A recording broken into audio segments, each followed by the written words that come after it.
What's up, guys? Big Rob here, Chaos Nutrition, founder and CEO out here in the Valley of the Sun, where it's a balmy 81 degrees here in November. Loving it, and thankful to be alive and upright. And yeah, after a little brief hiatus, it's time to get some videos back on here. Topic of discussion for today's video: why are these bodybuilders dying? My take, my insight, and we kind of go from there. So what's going on? Let's just jump right into it. First and foremost, I'm not a doctor. I'm not a physician. I'm nowhere near it. But these are just my opinions, and I'm just going to give it to you pretty much gun barrel straight. So with that being said, I have not competed myself, never wish to.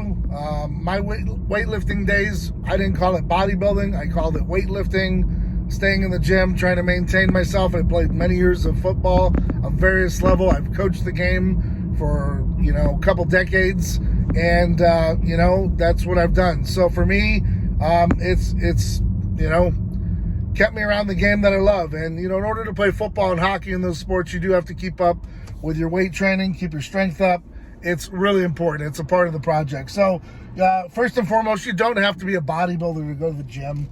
And for those that think that you need to take enhancing drugs to go to the gym, you're dead ass wrong, because I did it most of my life just natural. So with that being said, these bodybuilders, in my opinion, and the reason why they're passing away, I don't know if it's because of a shot that coagulated the blood.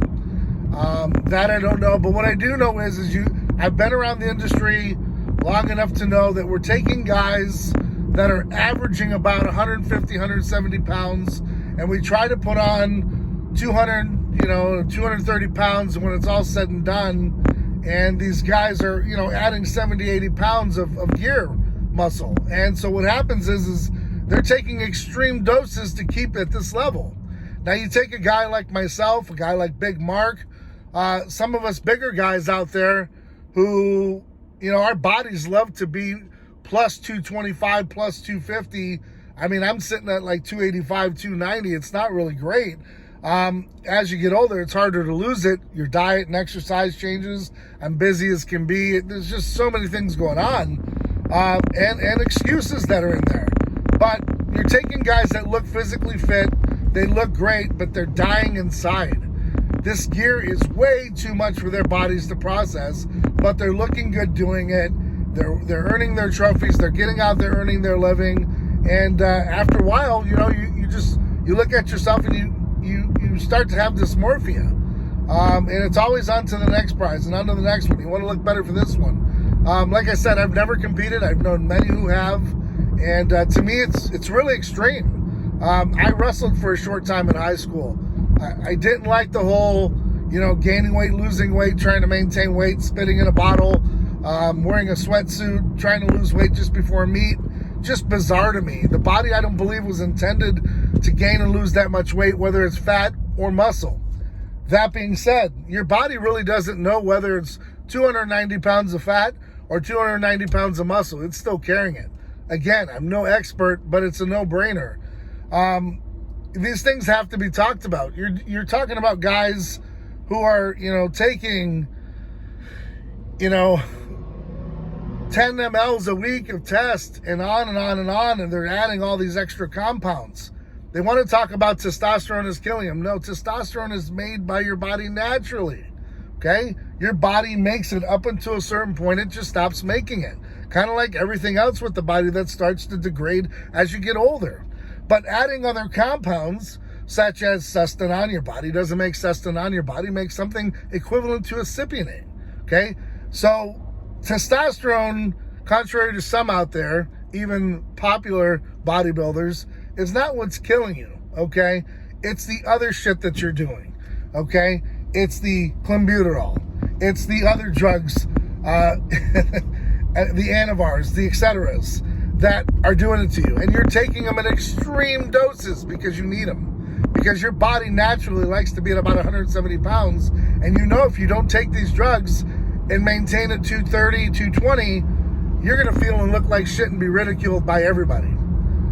So that's what's doing it. On top of it, we don't know if these guys or gals are doing extracurricular drugs such as acid, cocaine, all that other good stuff that's out there, which is not good stuff, it's bad stuff. Party drugs, and it's adding to everything else. So you got a guy not getting his blood work checked. Maybe he is. You're resting pretty high on the heart rate. Your blood pressure's right up there, and you start dropping some extracurricular stuff into your body. Next thing you know, you're a ticking time bomb, man. You're walking around worse off than the guy that goes to the bar every day and never steps foot in the gym. You're unhealthy, and you don't even know it. So I think the elephant is got to be let out of the room. I think we got to come to some sort of agreement that it's not testosterone and protein that's killing you. I heard someone in the comment section or maybe on a video that supplements are killing you. The last time I checked, multivitamins aren't killing you. Okay? Your body will excrete through urination anything in a multivitamin that your body can't use, it will excrete it. All right? Kind of just like your testosterone, even if you're taking it from a doctor, all right? It's about 90% dissipated through the liver and you urinate it out. Okay? So, come correct with your information. Again, I'm no professional. I'm no guru on this shit. I'm just letting you know that it's just bizarre that these people are dying. They look pretty good. They look great. On the inside, they're dead. On the inside, they're dying. Their bodies are beat up. They're taking growth. They're taking all kinds of stuff. And while your muscles are growing, guys, all right, everything else is growing with it. Your heart, your other organs, and before you know it, your body's not getting bigger. So your heart has nowhere to go. So what happens is you get an enlarged heart. It's got nowhere to beat. What do you think happens? I'll let you draw that conclusion. This isn't, insane science, guys. This is pretty simple. So, if you've got an addictive personality and you find yourself in this trap where you think that you need them, you really don't. I would take it. I see a lot of guys with very good-looking women that have successful businesses that have never touched a weight, and they're doing just fine. If you don't need to be on it, such as a TRT or hormone replacement therapy, you might want to think twice about what you're about to do and go down that road. Now, it's your body, and you can do whatever the hell you want to do.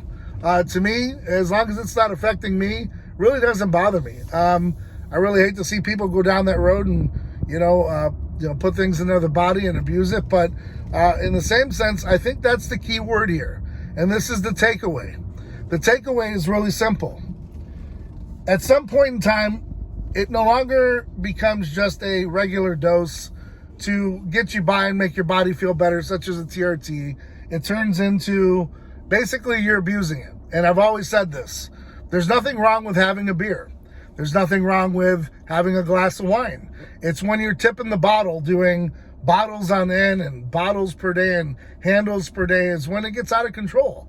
And that's when you have a problem. And that's when your habit has now turned into a vice, and your vice has now turned into your walking disaster.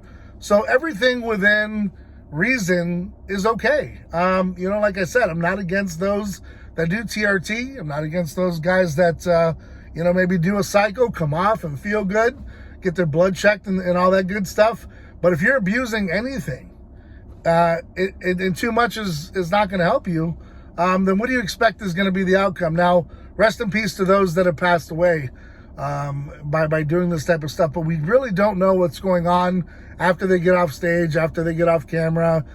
We don't know what's going on, what kind of health they've been in before. Like I'm telling you guys, I've seen diabetics that weigh 140 pounds that look like they're in shape, they look great. They got type 2 diabetes. So we don't know what's going on, okay? Our bodies are skin, they're flesh, with bone, with muscle, covering everything. We can't see inside. So while we're walking around and we're having a good time, we really don't know what's going on. You could have 100% blockage in your heart, not know it until you actually get sick, like Cali Muscle, God bless him. Hopefully, I hope for a speedy recovery for him. But, as we get older and we age, these things catch up to us. And we've got to be very careful. When you're younger, you really don't care. You got no care in the world. You can, kick ass and take names and everything's all great. Then you get into your 40s and you realize the aches and pains aren't the same. They're actually worse. And we just put our heads down and we go through it. And we never, especially men, we don't pay attention. We just kind of go through the motions and it'll go away. I'll go tomorrow. I'll put it off. And we really don't. And I'm included, okay? So I'm preaching to the choir here, but listen, I'm also, battle tested to tell you, I'm in the pews with you, man. So that's pretty much the bottom line to it. I grew up in a generation real quick that we didn't have Google. You couldn't research much of anything. I mean, if you went to the library and you were looking up some kind of potions maybe, but most of us, we didn't have a clue. We weren't talked about this stuff. As a matter of fact, I really didn't get into the TRT until I was 40 years old, man. So to you guys that are out there that are in your 20s, hold off. If you feel lethargic, something's wrong, go see your doctor. Have them check your testosterone levels. There's nothing wrong with that. And where you are, let someone guide you and help you. If you're into the bodybuilding spectrum and that's something you really want to do, I'd say hire the best coach that you can find. Get someone that's really reputable, that knows their stuff, that's had, some winners under their belt, and kind of go from there. As with everything, just like a car mechanic, you're not just going to take your car to just any car mechanic. You're going to find the best that you can. So my opinion is you find the best professional that can help you and maybe lead you onto some victories and reduce the amount of toxicity that you're going to get from these drugs and such with bad coaches that lead you into 4th, 5th place. At least if you're going to do it, in my opinion, win the big one, man, right? That's the whole goal. So if I'm going to put my body through that type of treatment, mistreatment, and starve myself, I want to place number 1. And so I'm going to find the best possible coach for the best possible scenario, or I'm just not going to dabble and deal with it. And I think with that comes your diet, your exercise, etc. Finding the best possible match, but trying to do it on your own and playing with these chemicals and potions when you yourself, barely got through high school, probably not a great idea. That's just my opinion. I'm sticking with it. Like I said, I don't know if these guys maybe had taken, the booster shots that are out there for COVID. I know for myself, that was something I worried about with blood coagulating, etc. But it's something to look into. And then, of course, underlying health conditions before taking, after taking, not paying attention. We don't know if they smoke, if they drink. Because just because you go to the gym and you look great, you don't know if you're having a couple handles a night. I don't know. But like I said, there's more to it than drinking a protein shake and taking a multivitamin that's killing you. And I think there's more to it than just testosterone because your body makes it naturally. Anything that your body makes naturally, if it's enhanced, I think it's a good thing because what you're basically doing is just boosting what God already gave you, man. So, if you need to take testosterone because you got low testosterone and you're finding that you're getting better sleep, better sex drive, your life is in better shape because it's the fountain of youth, in my opinion, then fucking A, that's awesome. But if you're out there and you're taking a vial a week, bro, it's time to start recognizing that maybe it's okay to be 180 pounds. You don't have to roam up here in the 250s where we are, where I can come off of all testosterone and everything I'm taking and just eat, and I'm still going to be 250 pounds at the end of the day. Bottom line, that's the truth. Look at my son. You've seen some pictures of him on Instagram. He's 120 pounds, man. He's barely 8 years old, and I guarantee you his diet is cleaner than mine. So it's hereditary, all right? There's a lot more to this than meets the eye, but, you got to start questioning yourself when you're abusing things, and you got to look yourself in the eye and say, all right, am I doing too much? Is this really worth it? And then, look at your family and look around and say, I'm putting everybody at risk because if I go away, what happens to those that I leave behind? So it's time to be a little less selfish and then look yourself in the mirror and really face the demons that you're dealing with and see if it's worth it. If it's a choice that you make, then it's on you. God bless you and hope for the best. But, like I said, be educated about it. Make those sound decisions, and I think you'll be okay. Again, for those that lost their lives living this lifestyle, God bless you. Rest in peace. No disrespect to you at all. You did what you did. You know, hopefully you made it to the biggest stage and you had a great time doing it. Because at the end of the day, if you die loving what you do, I think that's pretty damn awesome. So, guys, till next time, I hope that you're out there staying safe, staying blessed, enjoying this life every day that you're given the opportunity. Enjoy every heartbeat that you're given. As long as you got a heartbeat, man, you got a chance. And remember, there's no easy way out. There's no shortcut home. Stay ride or die for your circle. Till next time, guys, I'm out.